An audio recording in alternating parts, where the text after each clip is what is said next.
How to withdraw money from Metamask. Hi everyone, welcome back to another episode. In this video, I'm going to let you know how you can withdraw money from Metamask wallet account. In order to withdraw from Metamask wallet account, you just have to follow the steps.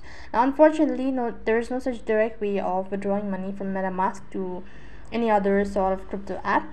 So what you can do is you can use a third-party application. That is, either you can transfer from Metamask to any other external wallet.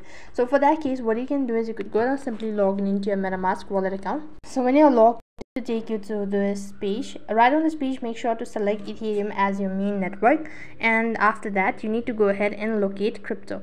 So what you have to do is you need to deposit crypto, so you can go ahead and select browse. So what you have to do is you need to just copy the wallet address from your external wallet, and then you can just go ahead and scan it. And when you actually scan it, then you could go ahead and enter the details such as your amount and all that. When you've actually sent your money from your Metamask account, then you could go ahead and open up your Binance application or any other external wallet, and through that you could go ahead and withdraw money from. Through that you could go ahead and withdraw.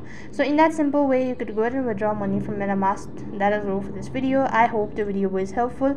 Make sure to like, share and subscribe to our channel. Thank you for watching. See you in the next video.